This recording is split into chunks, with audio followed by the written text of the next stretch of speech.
Good morning student. आज हम पढ़ेंगे आयनाइजेशन इंथैल्पी के बारे में कि आयनाइजेशन इंथैल्पी क्या होती है, किसी भी एटम की जो आयनाइजेशन इंथैल्पी वो क्या है।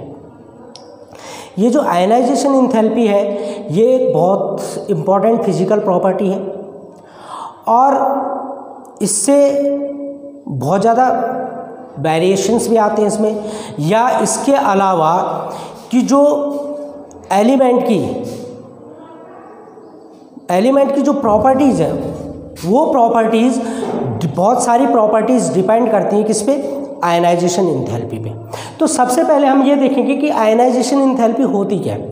देखो, प्रीवियस वीडियो में जैसे हमने देखा था एटॉमिक रेडियाई, आयनिक रेडियाई के बारे में हमने पढ़ा था कि एटॉमिक रेडियाई या आयनिक रेडियाई से क्या वेरिएशन होते हैं। तो इन चीज़ों के बारे में हमने जैसे प्रीवियस वीडियो में हमने देखा, जब प्रीवियस लेक्चर में हमने इनको पढ़ा था कि इनमें क्या वेरिएशंस आते हैं, ऐसे अभी हम देखेंगे कि आयनाइजेशन इंथैल्पी में क्या वेरिएशंस आते हैं। सबसे पहले आयनाइजेशन इंथैल्पी है क्या, अब इसको ढंग से समझो कि आयनाइजेशन इंथैल्पी क्या है या आयनाइजेशन इंथैल्पी कहते किसे। ठीक है, आयनाइजेशन इंथैल्पी का जो मीन्स है, मतलब है, वो ये है कि किसी एटम में या किसी एटम से इलेक्ट्रॉन को रिमूव करने के लिए जो एनर्जी रिक्वायर्ड होती है वो उसकी आयनाइजेशन इंथैल्पी होती है। ये एक जनरल हमने इसकी डेफिनेशन कह दी। ठीक है, एक जनरल डेफिनेशन है कि किसी एटम से किसी इलेक्ट्रॉन को रिमूव करने के लिए जो एनर्जी रिक्वायर्ड होती है उसकी आयनाइजेशन इंथैल्पी होती है। लेकिन एटम की वो कौन सी स्टेट है जिससे हम इलेक्ट्रॉन रिमूव कर रहे हैं, ये यहाँ पे सबसे ज़्यादा मैटर करती है कि हम सॉलिड स्टेट से निकाल रहे हैं, हम लिक्विड से निकाले, गैसेस से निकाल रहे हैं, ये सबसे ज़्यादा मैटर करती है। तो हम कौन सी स्टेट से निकाल रहे हैं एटम को, हम निकाल रहे हैं गैसेस, आइसोलेटेड गैसेस स्टेट से। जब हम आइसोलेटेड गैसेस स्टेट से किसी इलेक्ट्रॉन को रिमूव करते हैं, यानी किसी एटम की गैसेस स्टेट से जब हम इलेक्ट्रॉन को रिमूव करते हैं, तो उस इलेक्ट्रॉन को रिमूव करने के लिए जितनी एनर्जी रिक्वायर्ड होती है वो उसकी आयनाइजेशन इंथैल्पी होती है। समझ रहे हो कौन सी स्टेट है, it is a gases state. Isolated gases state में किसी एटम से किसी इलेक्ट्रॉन को रिमूव करने के लिए जो रिक्वायर्ड एनर्जी होती है वो उसकी आयनाइजेशन इंथैल्पी होती है। समझे। अब गैसेस स्टेट ही क्यों, आप कह सकते हैं कि गैसेस स्टेट ही क्यों, सॉलिड क्यों नहीं, लिक्विड क्यों नहीं। तो गैसेस स्टेट इसलिए ली जाती है क्योंकि गैसेस स्टेट में किसी भी एटम में जो इलेक्ट्रॉन होते हैं उन पे सबसे कम फोर्स ऑफ इंट्रैक्शन होता है, यानी फोर्स ऑफ रिपल्सन या force of attraction gases state में सबसे कम होता है। इलेक्ट्रॉन क्या करते हैं, फ्रीली मूव करते हैं।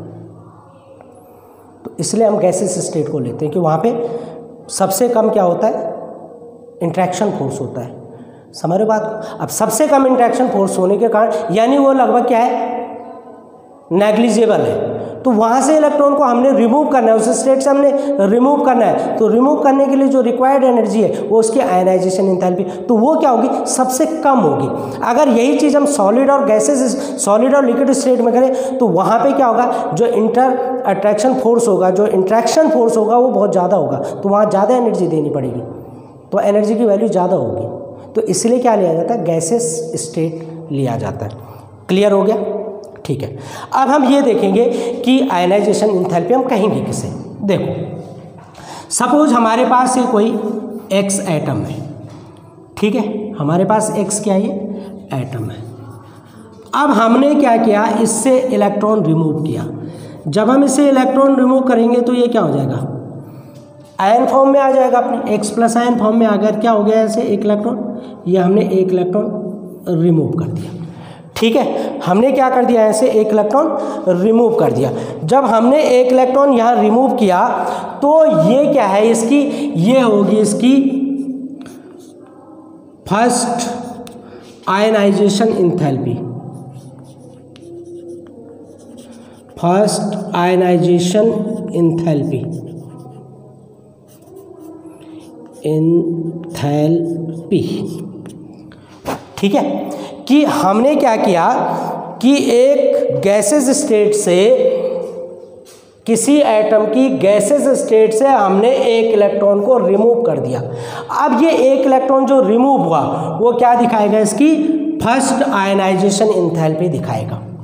ठीक है, अभी पहले हम एक दो आयनाइजेशन एंथैल्पी और देखते हैं, फिर इस पर डिस्कस करेंगे कि क्या फ़र्क पड़ता है इसमें। देखो दूसरा, देखो X प्लस। अब देखो सेम एटम है हमारे पास, X एटम था, हमने एक इलेक्ट्रॉन रिमूव कर दिया, फर्स्ट आयनाइजेशन एंथैल्पी हो गई। अब वही जो एटम है किस फॉर्म में आ गया, आयन फॉर्म में आ गया। इससे हम एक इलेक्ट्रॉन और रिमूव कर रहे हैं, तो एक इलेक्ट्रॉन और रिमूव करेंगे, एक पहले से हो गया, एक और कर दिया तो कितना हो जाएगा, 2 इलेक्ट्रॉन रिमूव कर रहे हैं, 2 प्लस हो गया, प्लस यहाँ इलेक्ट्रॉन क्या हो जाएंगे आपके 2e। ठीक है, यानी 2e भी क्यों, खाली आप सिंगल इलेक्ट्रॉन लेंगे, यहाँ पे 1 इलेक्ट्रॉन, ये आ गया आपका। ये जो होगी आपकी, ये क्या होगी आपकी second ionisation enthalpy, second ionisation enthalpy. और इसी में एक चीज़ और बढ़ जाते हैं हम, इसी में हम क्या करते हैं, इसी का एक इलेक्ट्रॉन हम और रिमूव कर लेते हैं, एक इलेक्ट्रॉन और रिमूव कर लिया हमने, 3 प्लस हो गया। ये क्या होगी इसकी थर्ड आयनाइजेशन एंथैल्पी। तो इस तरीके से आप इलेक्ट्रॉन को रिमूव कर सकते हैं और निकाल सकते हैं x to the power 3 plus एक इलेक्ट्रॉन और रिमूव कर दो, 4 प्लस प्लस e माइनस, ये हो गई आपकी फोर्थ आयनाइजेशन एंथैल्पी।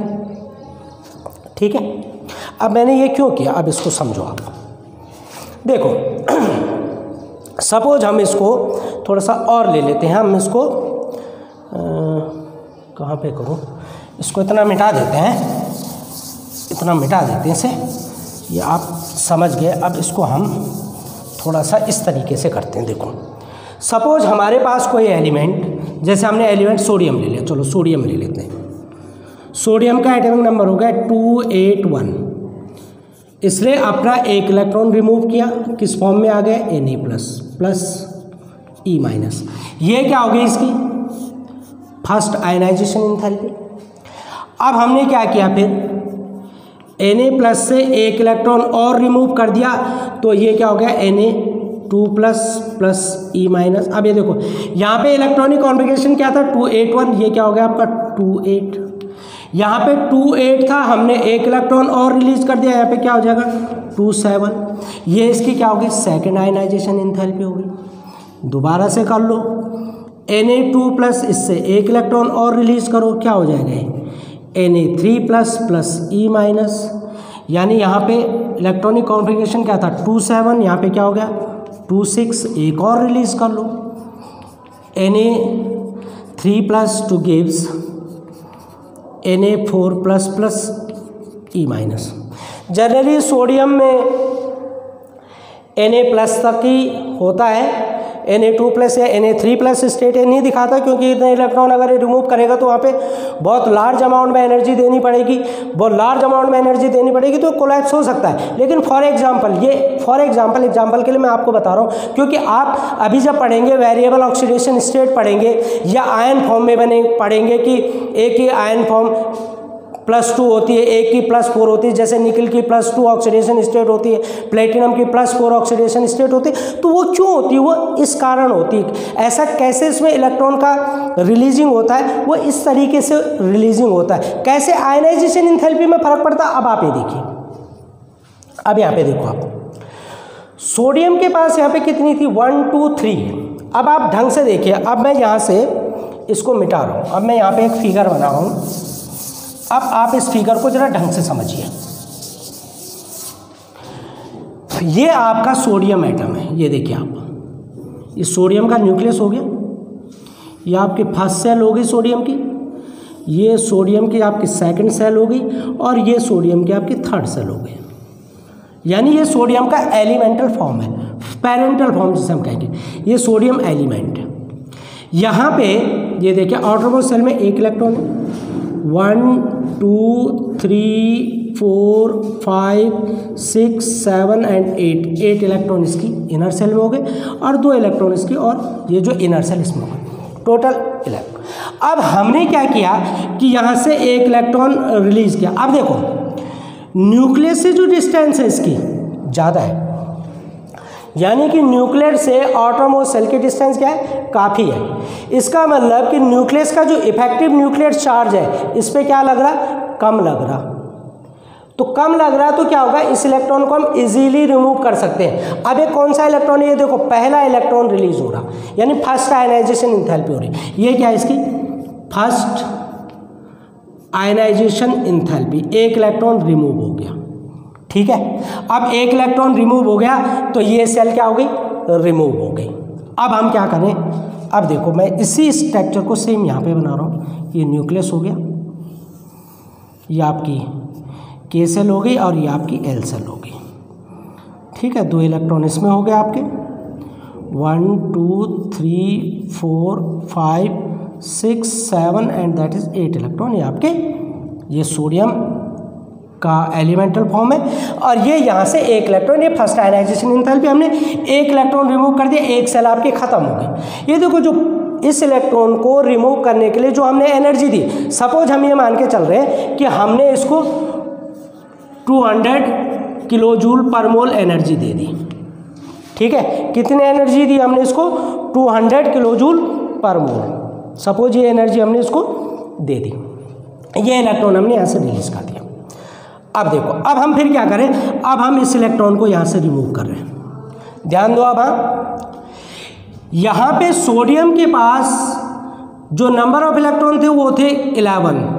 आपको पता है कि किसी भी एटम में नंबर ऑफ इलेक्ट्रॉन और नंबर ऑफ प्रोटॉन दोनों इक्वल होते हैं। क्यों, क्योंकि जो इलेक्ट्रॉन होता है, एटम होता है वो इलेक्ट्रिकली न्यूट्रल होता है।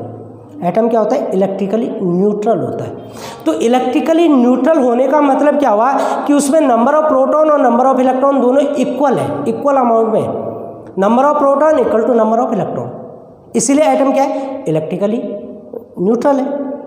तो अगर सोडियम के पास 11 इलेक्ट्रॉन है तो इसका मतलब सोडियम के न्यूक्लियस में 11 प्रोटॉन भी हैं। तो यहाँ पे 11 क्या है, प्रोटॉन भी है। समझ रहे हो बात को, 11 क्या है यहाँ पे, प्रोटॉन है। अब देखो हमने एक इलेक्ट्रॉन रिलीज किया, एक इलेक्ट्रॉन यहाँ से रिलीज किया। ठीक है, सपोज हमने उसको 200 किलो जूल पर मोल एनर्जी दी, एक इलेक्ट्रॉन रिलीज होगा। अब ध्यान दो, अब यहाँ पे कितने इलेक्ट्रॉन बच गए हमारे पास, 10। प्रोटॉन कितने हमारे पास, प्रोटॉन हमारे पास एज इट इज कितने, 11। प्रोटॉन कितने हमारे पास, एज इट इज 11 है। समझे भाई, प्रोटॉन तो कहीं नहीं जा रहे ना, हम रिलीज किसे कर रहे हैं, इलेक्ट्रॉन को कर रहे हैं। तो अब क्या हुआ यहाँ पे, जब हमने एक इलेक्ट्रॉन रिलीज कर दिया तो नंबर ऑफ इलेक्ट्रॉन कितने हो गए हमारे पास, 10। प्रोटॉन कितने हमारे पास, 11। अब देखो क्या हुआ इससे क्या हुआ कि न्यूक्लियस का जो इफेक्टिव न्यूक्लियर चार्ज है, न्यूक्लियस का जो इफेक्टिव न्यूक्लियस चार्ज है वो क्या हो गया, बढ़ गया। क्यों, क्योंकि यहाँ नंबर ऑफ इलेक्ट्रॉन कम हो गए, एक कम हो गया, एक कम हो गया तो इफेक्टिव न्यूक्लियर चार्ज ज़्यादा हो गया। अब आपने एटॉमिक रेडियस में पढ़ा था कि जो इफेक्टिव न्यूक्लियर चार्ज होता है जैसे जैसे इंक्रीज होता है तो सेल को अपनी तरफ क्या करता है, श्रिंक करता है, खींचता है। पढ़ा था ना आपने। यहाँ पे हम श्रिंक की बात नहीं करेंगे, यहाँ पे हम ये देखेंगे कि कितनी एनर्जी हमें देनी है, इलेक्ट्रॉन को रिमूव करना है। अब देखो श्रिंक करने का मतलब क्या था कि वहाँ पे एनर्जी इंक्रीज हो रही है, एनर्जी बढ़ रही। अब यहाँ प्रोटॉन का, यहाँ न्यूक्लियस का जो इफेक्टिव न्यूक्लियर चार्ज है वो बढ़ गया क्योंकि नंबर ऑफ इलेक्ट्रॉन कम हो गए। अब ये क्या करेगा, ये उनको और टाइटली होल्ड करेगा।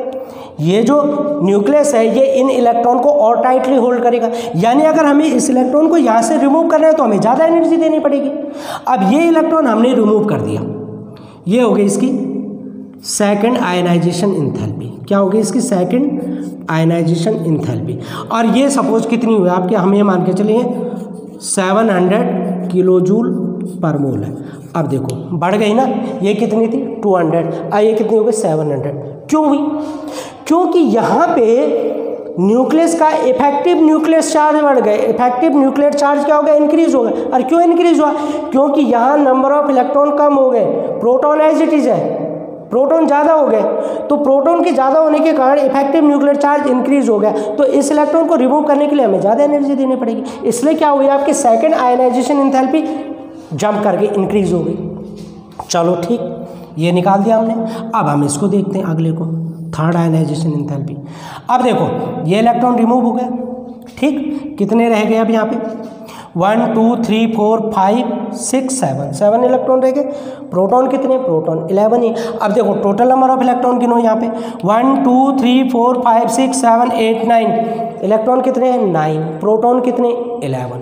यानी इफेक्टिव न्यूक्लियर चार्ज, ये जो इफेक्टिव न्यूक्लियर चार्ज और बढ़ जाएगा क्योंकि एक इलेक्ट्रॉन और कम हो गया है।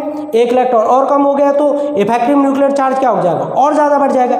यानी कि अगर हमने इस इलेक्ट्रॉन को यहाँ से रिमूव करना है, ये क्या होगी इसकी? Third ionisation enthalpy. अब इस इलेक्ट्रॉन को रिमूव करने के लिए हमें क्या करना पड़ेगा? और ज़्यादा एनर्जी देनी पड़ेगी। सपोज ये एनर्जी आपकी 2000 केल्विन, 2000 किलोजूल पर मोल हो गए। अब देख लो, आप डिफरेंस देख लो कि फर्स्ट इलेक्ट्रॉन को रिमूव करने के लिए हमने 200 किलोजूल दी, सेकंड को 700 दी और थर्ड को हमने 2000 किलोजूल दी। ये मैं आपको ये एक्यूरेट फिगर नहीं बता रहा, ये मैं फॉर एग्जांपल दे रहा हूँ। आप इसको ये मत समझना कि 200 किलोजूल ही निकलेगी, ये मैं फॉर एग्जांपल के लिए ले रहा हूँ कि सपोज इतनी निकली है, ये सपोज है, ये क्लियर फिगर नहीं है, ठीक है ना। ये हमने सपोज कर रखे। मेन चीज़ किस चीज़ के लिए की हमने, क्या आप देखो कि फ़र्क क्या पड़ा यहाँ पे, हुआ क्या है। तो देखो first ionisation enthalpy 200, second 700, third 2000, यानी क्या हुआ? आयनाइजेशन एंथैल्पी इंक्रीज हुई ना। इसका मतलब क्या हुआ कि जो आयनाइजेशन एंथैल्पी है वो क्या होती है? इंक्रीज होती है। फर्स्ट आयनाइजेशन एंथैल्पी सबसे कम होती है, देन सेकंड आयनाइजेशन एंथैल्पी, यानी फर्स्ट आयनाइजेशन एंथैल्पी, इसको हम क्या लिखते हैं? Ionisation enthalpy delta I H, क्या first is less than delta I H, second is less than delta I H 3, ऐसे 4 5 6। यानी कि जो first ionisation enthalpy, I ionisation enthalpy, वो सबसे कम होती है, सेकंड उससे ज़्यादा होती है और थर्ड सबसे ज़्यादा होती है। तो ऐसा क्यों होता है? क्योंकि न्यूक्लियस में नंबर ऑफ प्रोटॉन उतने के उतने रहते हैं, लेकिन सेल से इलेक्ट्रॉन रिमूव होते हैं आउटरमोस्ट सेल से, जिससे कि इफेक्टिव न्यूक्लियर चार्ज इंक्रीज होता है। और इफेक्टिव न्यूक्लियर चार्ज इंक्रीज होने के कारण हमें जो अगला इलेक्ट्रॉन है जिसको हमें रिमूव कराना है, उसके लिए हमें क्या करनी पड़ती है? ज़्यादा एनर्जी देनी पड़ती है। तो ये इसके फैक्टर हैं। कौन कौन से फैक्टर गवर्न करेंगे? तो अब हम वही फैक्टर देखेंगे कि कौन कौन से फैक्टर इसको गवर्न करेंगे। समझ गया आयनाइजेशन एंथैल्पी कि किसी इलेक्ट्रॉन को उसकी गैसेस स्टेट से आइसोलेट करने के लिए, रिमूव करने के लिए जो एनर्जी रिक्वायर्ड होती है वो उसकी आयनाइजेशन एंथैल्पी होती है। अब इस आयनाइजेशन एंथैल्पी को कौन कौन से फैक्टर गवर्न करते हैं, ये हमें देखना है कि कौन कौन से फैक्टर इसको गवर्न करते हैं। ठीक है, तो अब हम ये फैक्टर देखेंगे, factor govern by ionisation enthalpy.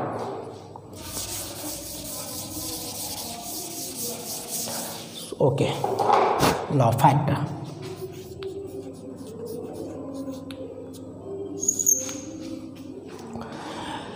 पहला फैक्टर आता आपका कौन सा है? पहला फैक्टर आता है, जो मेन फैक्टर आपका वो है आपका size of atom. Size of atom, ठीक है। Ionisation enthalpy size of atom पे बहुत ज़्यादा डिपेंड करती है, ठीक है। जो आयनाइजेशन एंथैल्पी है वो क्या होगी? साइज पे बहुत ज़्यादा डिपेंड करेगी। कैसे? देखो, मैं आपको एक एग्जांपल के थ्रू समझाता हूँ। सपोज मैंने ये यहाँ पे 2 सेल ले ली और यहाँ पे मैंने ये 3 सेल ले ली, ठीक है। अब इसमें यहाँ पे इलेक्ट्रॉन है, इसमें सपोज यहाँ पे इलेक्ट्रॉन है, ठीक है। अब देखिए आप, इसका जो साइज है, ये आपका न्यूक्लियस हो गया, ये आपका न्यूक्लियस हो गया। अब ये देखो, ये यहाँ से इस इलेक्ट्रॉन की डिस्टेंस देखिए आप, और यहाँ से इस इलेक्ट्रॉन की डिस्टेंस देखिए, ठीक है। यहाँ पे जो एटम का साइज़ है वो क्या है, स्मॉल है, यहाँ पे साइज़ लार्ज है। अब देखिए आप, साइज स्मॉल होने के कारण जो डिस्टेंस है आउटरमोस्ट इलेक्ट्रॉन की, जिसे हम क्या कहते हैं, जिसे एटॉमिक, क्या कहते हैं, एटॉमिक रेडियस, क्या है ये, स्मॉल, ये भी क्या है आपकी एटॉमिक रेडियस। अब देखो यहाँ पे एटॉमिक रेडियस क्या है, स्मॉल है, इसकी एटॉमिक रेडियस क्या है, लार्ज है। ढंग से समझिए इसे। एटॉमिक साइज का मतलब क्या हुआ कि आउटर मोस्ट सेल से जो डिस्टेंस है न्यूक्लियस की वो कितनी है, और वो क्या होती है आपकी, वो आपकी एटॉमिक रेडियस होती है। क्या होती है आपकी एटॉमिक रेडियस। इसका मतलब ये हुआ कि आयनाइजेशन एंथैल्पी में एटॉमिक रेडियस का भी बहुत बड़ा रोल है। और वो कैसे है, देखिए आप कि एटॉमिक साइज जितनी छोटी होगी, एटॉमिक साइज क्या होगी, जितनी छोटी होगी उतना ही न्यूक्लियस का इफेक्टिव चार्ज ज़्यादा होगा। यानी कि यहाँ पे न्यूक्लियस इस इलेक्ट्रॉन पे ज़्यादा फोर्स ऑफ इंट्रैक्शन लगाएगा, यानी इस न्यूक्लियस का ट्रैक्शन फोर्स यहाँ क्या होगा, ज़्यादा होगा। और जैसे ही डिस्टेंस इंक्रीज होती है, जैसे जैसे डिस्टेंस बढ़ती है, जैसे जैसे नंबर ऑफ सेल इंक्रीज होती है तो डिस्टेंस इंक्रीज होती है। और जब डिस्टेंस इंक्रीज होती है तो न्यूक्लियस से जैसे जैसे डिस्टेंस इंक्रीज होती है वैसे वैसे क्या होता है कि न्यूक्लियस का जो इफेक्टिव न्यूक्लियर चार्ज है वो आउटर मोस्ट इलेक्ट्रॉन पे धीरे धीरे कम होना शुरू हो जाता है, क्योंकि डिस्टेंस इंक्रीज हो रही है। समझ रहे? अब आप देखिए, अब ये आयनाइजेशन एंथैल्पी क्या होती है, रिमूविंग ऑफ इलेक्ट्रॉन। अब हमें यहाँ से इलेक्ट्रॉन रिमूव करना है और ये इलेक्ट्रॉन भी हमें रिमूव करना है। यहाँ पे डिस्टेंस देखिए आप कम है, इफेक्टिव न्यूक्लियर चार्ज ज़्यादा है, तो इस इलेक्ट्रॉन को रिमूव करने के लिए हमें ज़्यादा एनर्जी देनी पड़ेगी ना भाई, क्योंकि डिस्टेंस कम है, इफेक्टिव न्यूक्लियर चार्ज ज़्यादा हो गया, तो क्या करना पड़ेगा, हमें ज़्यादा एनर्जी देनी पड़ेगी। लेकिन यहाँ पे क्या है, यहाँ पे डिस्टेंस ज़्यादा है, यानी इसका जो इफेक्टिव न्यूक्लियर चार्ज है वो क्या हो रहा, कम हो रहा। तो इस इलेक्ट्रॉन को क्या है, हम इजीली रिमूव कर सकते हैं, यानी इसकी जो आयनाइजेशन एंथैल्पी होगी वो इससे कम होगी। तो इससे क्या पता चला हमें कि साइज जितना छोटा होगा आयनाइजेशन एंथैल्पी उतनी ही ज़्यादा होगी, और साइज जितना लार्ज होगा आयनाइजेशन एंथैल्पी उतनी ही कम होगी। पहला फैक्टर तो ये, ठीक है। दूसरी चीज़ देखो इसमें, दूसरी चीज़, ये तो आपकी साइज ऑफ एटम आ गई। दूसरी चीज़ आती है आपकी चार्ज ऑन न्यूक्लियस। अब ये देखिए दूसरी चीज़ देखिए आप, चार्ज ऑन न्यूक्लियस। एक चीज़ और बता दूँ मैं, सॉरी हाँ, मैं इसमें एक चीज़ और बता दूँ आपको, इसका एक रिलेशन देखते हैं हम। सॉरी, जरा इसको समझ लो, साइज ऑफ एटम। ये देखो आप साइज ऑफ एटम में देखिए कि डिस्टेंस इंक्रीज हो रही है, डिस्टेंस इंक्रीज हो रही है तो इफेक्टिव न्यूक्लियर चार्ज क्या हो रहा, डिक्रीज हो रहा। डिस्टेंस इंक्रीज हो रही है तो इफेक्टिव न्यूक्लियर चार्ज डिक्रीज हो रहा। यानी यहाँ पे रिलेशन क्या है, प्रोपोर्शनल, इन्वर्सली प्रोपोर्शनल का है। इसका मतलब क्या होगा कि अगर साइज ऑफ एटम इंक्रीज होता है तो आयनाइजेशन एंथैल्पी क्या होती है आपकी, डिक्रीज होती है। तो क्या रिलेशन हुआ इसमें, क्या रिलेशन बनेगा इसमें कि size of atom is inversely proportional to atomic radius. क्या रिलेशन बनेगा कि attraction force between electron and nucleus, attraction force between electron and nucleus is inversely proportional to distance between them. यानी कि जो न्यूक्लियस और इसकी डिस्टेंस है, ठीक है, ये क्या होंगी, न्यूक्लियस चार्ज के इन्वर्सली प्रोपोर्शनल होंगी। तो attractive force of nucleus and electron, तो ये क्या हो जाएगा, attractive force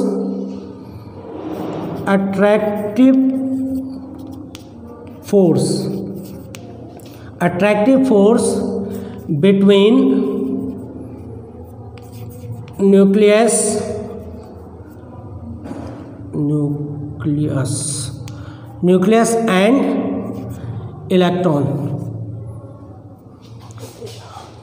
and electron, is inversely proportional to distance तो एक क्या लिखते हैं 1/d, inversely proportional. Attractive force between nucleus and electron is inversely proportional to distance. तो इसका मतलब क्या हुआ कि distance is inversely proportional to attraction force between nucleus and electron, यानी कि जैसे जैसे डिस्टेंस इंक्रीज होगी आयनाइजेशन इंथैल्पी इंक्रीज होगी। इसका मतलब आयनाइजेशन इंथैल्पी डिक्रीज होगी। इसका मतलब क्या हो गया, distance is inversely proportional to ionisation enthalpy, या ionisation enthalpy is inversely proportional to distance. Distance कहाँ की, between nucleus and outermost atom. तो आयनाइजेशन इंथैल्पी इसके क्या होती है, इनवर्सली प्रोपोर्शनल होती है। तो ये तो आपका साइज, ठीक है। अब दूसरी चीज़ लेंगे हम, क्या ले रहे थे हम, दूसरी चीज़ ले रहे थे हम चार्ज ऑन न्यूक्लियस। तो जैसे जैसे न्यूक्लियस का चार्ज इंक्रीज होगा, ये हमने अभी भी देख लिया था, charge on nucleus,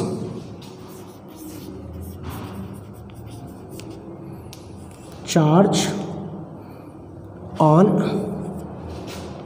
nucleus, nucleus NuCleus, NuCleus, nucleus, charge on nucleus. अब देखो इसका मतलब क्या हुआ कि जैसे जैसे न्यूक्लियस पे चार्ज बढ़ेगा, अब न्यूक्लियस पे चार्ज कब बढ़ेगा, अब देखो, अब हम यहाँ पे देखो एक वेरिएशन और देखेंगे कि न्यूक्लियस में जैसे जैसे नंबर ऑफ प्रोटॉन इंक्रीज होते जाएंगे वैसे वैसे न्यूक्लियस का भी क्या होगा, इफेक्टिव न्यूक्लियर चार्ज बढ़ता जाएगा। इसका मतलब अगर हम किसी पीरियड में चल रहे हैं, जैसे हम चलें lithium, beryllium, boron, carbon, nitrogen, oxygen and fluorine, अभी देखो हम ये चल रहे हैं, atomic number 3, 4, 5, 6, 7, 8 and that is 9। अभी देखो इसके पास 3 इलेक्ट्रॉन है तो 3 प्रोटॉन है, यहाँ बढ़ गए 4 हो गए, 4 प्रोटॉन हो गए, 5 proton 5 electron, 6, 7, then 8 and then 9। यानी कि जैसे जैसे हम आगे को बढ़ रहे हैं वैसे वैसे जैसे जैसे नंबर ऑफ इलेक्ट्रॉन बढ़ रहे हैं वैसे वैसे नंबर ऑफ प्रोटॉन बढ़ रहे हैं। अब चार्ज ऑन न्यूक्लियस का मतलब क्या हुआ कि जैसे जैसे न्यूक्लियस के अंदर प्रोटॉन बढ़ेंगे वैसे वैसे न्यूक्लियस का इफेक्टिव न्यूक्लियर चार्ज भी बढ़ेगा, और इफेक्टिव न्यूक्लियर चार्ज बढ़ेगा तो जो आउटरमोस्ट का इलेक्ट्रॉन है वो उसको क्या करेगा, टाइटली अपनी तरफ फोल्ड करेगा, उसको खींचेगा अपनी तरफ, पुल करेगा, ठीक है। और अगर हमें उस इलेक्ट्रॉन को रिमूव करना है तो इस इलेक्ट्रॉन को रिमूव करने के लिए हमें क्या करना पड़ेगा, ज़्यादा एनर्जी देनी पड़ेगी। अब देखो इसको इस तरीके से समझते हैं, देखो हम इसको इस तरीके से समझते हैं, मैं यहाँ से लिथियम से लेता हूँ, ये देखो, ठीक है, ये 2 इलेक्ट्रॉन तो हो गए आपके। अब देखो लिथियम में 1 इलेक्ट्रॉन, ये आपका न्यूक्लियस है, डिस्टेंस ज़्यादा है, ठीक है। अब यहाँ पे 3 इलेक्ट्रॉन है, 3 ही यहाँ पे प्रोटॉन भी है, 3 इलेक्ट्रॉन 3 प्रोटॉन, डिस्टेंस ज़्यादा हो रही तो इस इलेक्ट्रॉन को हम इजीली रिमूव कर सकते हैं। अब देखो 1 इलेक्ट्रॉन और बढ़ गया, इन दोनों के बीच में अट्रैक्शन फोर्स भी होगा। यहाँ भी क्या हो गया, न्यूक्लियस के अंदर 1 प्रोटॉन और बढ़ गया, प्रोटॉन बढ़ेगा तो न्यूक्लियस का इफेक्टिव न्यूक्लियर चार्ज होगा, ये इसको और अपनी तरफ खींचेगा, ठीक है। 1 और बढ़ गया, प्रोटॉन 1 और बढ़ गया, ये और खींचेगा इसको अपनी तरफ, फिर 1 इलेक्ट्रॉन और बढ़ा और खींचेगा, 1 और बढ़ेगा और खींचेगा और खींचेगा, 1 2 3 4 5 6 दैट इज 7। अब देखो आप जैसे जैसे नंबर ऑफ प्रोटॉन बढ़े इफेक्टिव न्यूक्लियर चार्ज बढ़ा तो इसने क्या किया, इन सबको इलेक्ट्रॉन को अपनी तरफ अट्रैक्ट किया, पुल किया, जिससे क्या हो गई, अब ये देखो एटॉमिक रेडियस के अकॉर्डिंग देखें तो एटॉमिक रेडियस क्या हो गई, श्रिंक हो गई आपकी। ये देखो चीज़ें सब एक साथ आती हैं, एक दूसरे से रिलेट करती हैं, इसीलिए इनको ढंग से समझिए। तो न्यूक्लियस का इफेक्टिव न्यूक्लियर चार्ज बढ़ने के कारण क्या हुआ कि ये जो इलेक्ट्रॉन है ये क्लोजली पैक क्या हो गए, इनको न्यूक्लियस के क्लोजली आ गए। अब क्या होगा, अब अगर हमें यहाँ से इलेक्ट्रॉन को रिमूव करना है तो इसको रिमूव करने के लिए क्या करना पड़ेगा, हमें ज़्यादा एनर्जी देनी पड़ेगी। क्यों ज़्यादा एनर्जी देनी पड़ेगी, क्योंकि इफेक्टिव न्यूक्लियर चार्ज यहाँ पे बहुत ज़्यादा है। इसका मतलब क्या हुआ कि जैसे जैसे न्यूक्लियस चार्ज इंक्रीज होता है वैसे वैसे आयनाइजेशन इंथैल्पी भी इंक्रीज होती है। यानी यहाँ पे जो रिलेशन आपका आता है वो क्या आता है, वो ये आता है कि charge on nucleus, increasing charge on nucleus is directly proportional to ionisation enthalpy, यानी कि जैसे जैसे न्यूक्लियस चार्ज इंक्रीज होगा वैसे वैसे आपकी आयनाइजेशन एंथैल्पी भी क्या होगी, इंक्रीज होगी। तो इसका मतलब ये हो गया force of attraction is directly proportional to the product of charge. ठीक है, क्या हो जाएगा आपका कि फोर्स ऑफ अट्रैक्शन यानी फोर्स ऑफ अट्रैक्शन, यहाँ पे देखो डायरेक्टली प्रोपोर्शनल हो रहा, force of attraction is directly proportional, किसके डायरेक्टली प्रोपोर्शनल हो रहा, ये प्रोपोर्शनल हो रहा डायरेक्टली किसके, प्रोडक्ट ऑफ चार्ज के, प्रोडक्ट ऑफ चार्ज। यानी जैसे जैसे चार्ज बढ़ेगा वैसे वैसे फोर्स ऑफ अट्रैक्शन भी बढ़ेगा, और जैसे जैसे फोर्स ऑफ अट्रैक्शन बढ़ेगा तो आयनाइजेशन एंथैल्पी भी क्या होगी, इंक्रीज होगी। समझे बच्चों। तीसरी चीज आती है यहाँ पे, जो थर्ड थिंग्स है, ये आता है आपका शील्डिंग इफेक्ट। बहुत इंपॉर्टेंट है शील्डिंग इफेक्ट या screening effect. Screening effect, screening और शील्डिंग इफेक्ट। अब इसको ध्यान से देखो जरा, हाँ ये होता क्या है। मैंने कल इसीलिए इस टॉपिक को स्टार्ट नहीं किया, थोड़ा सा स्टार्ट किया था उसके बाद, क्योंकि मुझे पता था इस टॉपिक काफ़ी लंबा जाएगा, तो इसलिए मैंने स्टॉप कर दिया था। अभी देखिए स्क्रीनिंग और शील्डिंग इफेक्ट। शील्ड का मतलब आप जानते हो, शील्ड का मतलब होता है कवर करना। स्क्रीनिंग, स्क्रीन कर दिया आपने, जैसे मैं ये अपना हाथ यूँ कर दूँ, ये स्क्रीन हो गई। तो मैं यूँ हाथ रख दूंगा तो क्या आपको आगे बोर्ड भी नहीं दिखेगा, हो सकता है मेरी शक्ल भी नहीं दिखे, तो ये स्क्रीनिंग है। ठीक है, और शील्डिंग का मतलब ये है कि शील्ड कर दिया मैंने अपने आप को। तो ऐसे ही इलेक्ट्रॉन भी शील्ड करते हैं एक दूसरे। अब देखो कैसे ये होता है, देखो समझो, आप समझो शील्डिंग इफेक्ट है क्या। सेम मैं वही चीज़ कर रहा हूँ। ये आपकी पहली सेल है, ये आपकी सेकंड सेल हो गई, और ये आपकी थर्ड सेल हो गई। इलेक्ट्रॉन जब फिल होते हैं, ये आपका न्यूक्लियस है, इलेक्ट्रॉन के सेल में फिल हुए, फिर उसके बाद 3 4 5 6 7 8 ये इसमें हो गए, फिर ये देखो 1 2 3 4, मैंने ये हमने एक क्या ले लिया, कोई एलिमेंट ले लिया। ठीक है, अब देखो स्क्रीनिंग इफेक्ट का मतलब क्या है। स्क्रीनिंग इफेक्ट का मतलब ये होता है कि ये जो सेल्स हैं, ये देखिए आप, ये जो सेल है, ये के सेल, दैट इज के सेल, क्या है ये के सेल, ये क्या हो गया आपकी एल सेल, ये क्या हो गया आपकी एम सेल। ठीक, ये जो सेल हैं, ये सेल क्या काम करती है, ये सेल शील्ड का काम करती है। किसका काम करती है, शील्ड का। और किसके लिए शील्ड का काम करती है, ये आउटर मोस्ट इलेक्ट्रॉन के लिए शील्ड का काम करती हैं। समझ रहे हो बात को या नहीं समझे, नहीं समझे ना, कोई बात नहीं, हम समझाएंगे आपको क्या होता है। देखो न्यूक्लियस के सबसे जो नियरेस्ट है वो के सेल है, यानी कि न्यूक्लियस का जो इफेक्टिव न्यूक्लियस चार्ज होगा वो सबसे ज़्यादा के सेल पे होगा। अब देखो के के बाद एल सेल आ गई आपकी। एल सेल पे जो इफेक्टिव न्यूक्लियर चार्ज होगा वो थोड़ा सा कम हो जाएगा। क्यों कम हो जाएगा, क्योंकि ये जो के सेल है ये एम सेल के इलेक्ट्रॉन के लिए शील्ड का काम कर रही है, यानी ये स्क्रीनिंग का काम कर रही है। जैसे मैंने अभी तुम्हें बताया, मैंने यूँ हाथ लगा दिया, ये स्क्रीन हो गया आपका। तो अगर हम इसको ऐसे देखें, ये आपका न्यूक्लियस है और ये आपकी के सेल है, ये देखो आप, ये आपकी के सेल है, ये क्या कर रही है, इफेक्टिव न्यूक्लियर चार्ज को थोड़ा सा रोक रही है। इसके बाद ये आपकी एल सेल आ गई, ये और रोकेगी।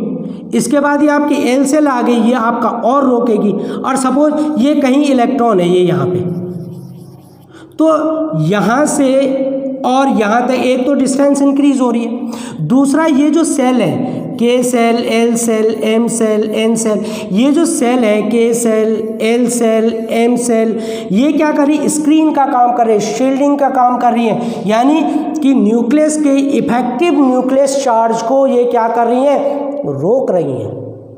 जिसके कारण ये जो इलेक्ट्रॉन है ये न्यूक्लियस के इफेक्टिव न्यूक्लियस चार्ज को बहुत कम एक्सपीरियंस करता है। क्या करता है? बहुत कम एक्सपीरियंस करता है। और जब ये चार्ज को, इफेक्टिव न्यूक्लियस चार्ज को यानी अट्रैक्शन फोर्स को जब बहुत कम एक्सपीरियंस करेगा तो इसको रिलीज करने के लिए हमें ज़्यादा एनर्जी नहीं देनी पड़ेगी, ये इजीली रिमूव हो जाएगा। समझे? क्या होगा? इजीली रिमूव हो जाएगा। ठीक, तो इसका मतलब क्या हुआ कि जैसे जैसे नंबर ऑफ सेल इंक्रीज होती हैं वैसे वैसे सेल शील्ड का काम करती हैं, और शील्ड का काम करने के कारण जो आउटर मोस्ट इलेक्ट्रॉन होता है वो बहुत कम एक्सपीरियंस करता है किसको? इफेक्टिव न्यूक्लियस चार्ज को, जिसके कारण आयनाइजेशन एंथैल्पी क्या हो जाती है? डिक्रीज हो जाती है। तो इसके लिए एक फॉर्मूला आता है, और इफेक्टिव न्यूक्लियस चार्ज को हम किससे कहते हैं? इफेक्टिव न्यूक्लियस चार्ज को हम डिनोट करते हैं जेड इफेक्ट से। तो इसके लिए फॉर्मूला है Z effect, Z E double F, इसको हम शॉर्ट में ये लिखते हैं जेड इफेक्ट को। तो जेड इफेक्ट हो गया आपका इफेक्टिव न्यूक्लियस चार्ज। ठीक है, तो जेड इफेक्ट इक्वल टू होता है आपका total nuclear charge, total nuclear charge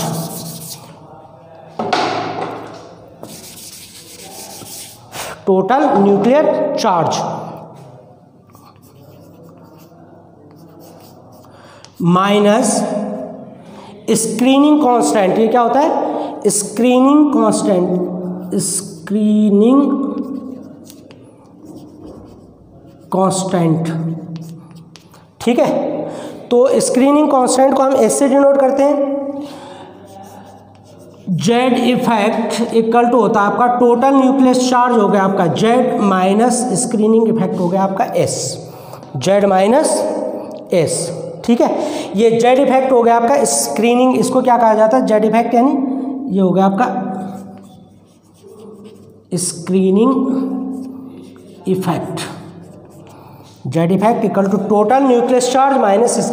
तो टोटल न्यूक्लियस चार्ज से हम स्क्रीनिंग कांस्टेंट को माइनस कर देंगे तो हमें इफेक्टिव न्यूक्लियस चार्ज, ये देखो इसीलिए से इफेक्टिव न्यूक्लियस चार्ज कह रहा हूँ मैं, क्योंकि वो न्यूक्लियस का पूरा चार्ज, न्यूक्लियस उस पर पूरा का पूरा चार्ज नहीं लगा पा रहा, यानी कि न्यूक्लियस का जितना नेट चार्ज है वो उस आउटरमोस्ट इलेक्ट्रॉन पे नहीं लग रहा है। समझ रहे हो? इसीलिए वो क्या है? इफेक्टिव न्यूक्लियस चार्ज है, इसलिए हम उसे क्या कहते हैं? Effective nucleus charge. और ये किसके कारण होता है? इस शील्डिंग इफेक्ट के कारण आता है। समझ रहे हो? इसी को स्क्रीनिंग इफेक्ट भी कहा जाता है। फॉर्मूला क्या है इसका? Z effect, Z E double F equal to total nucleus charge minus screening effect. Total nucleus charge आपका जेड हो गया, स्क्रीनिंग कांस्टेंट आपका एस हो गया, तो जेड इफेक्ट आप इससे इजीली क्या कर सकते हैं? फाइंड कर सकते हैं कि कितना आपका इफेक्टिव न्यूक्लियस चार्ज इस आउटर मोस्ट इलेक्ट्रॉन पे, ये जो हमने अभी बनाया था, इस इलेक्ट्रॉन पे कितना लग रहा है। समझे बच्चों? आज के लिए बहुत है इतना। नेक्स्ट उसमें हम इसके बारे में पढ़ेंगे कि आयनाइजेशन एंथैल्पी से क्या वेरिएशंस आते हैं हमारे ग्रुप में और पीरियड में। ठीक है, इसमें एक चीज़ मैं आपको और बताऊंगा, तो वो हम एक नहीं बल्कि दो बातें और रह गई इसमें, वो मैं आपको इसमें कल बताऊंगा, जिसमें कि आपका एक इलेक्ट्रॉनिक अरेंजमेंट हो गया आपका, और एक आपका आता है पेनिट्रेटिंग इफेक्ट। ये दो इफेक्ट और आते हैं यहाँ पे जो कि फैक्टर गॉन करते हैं, तो इन दोनों को मैं आपको कल बताऊँगा। कल वेरिएशन भी करेंगे हम इसमें। Okay, not till then, good bye.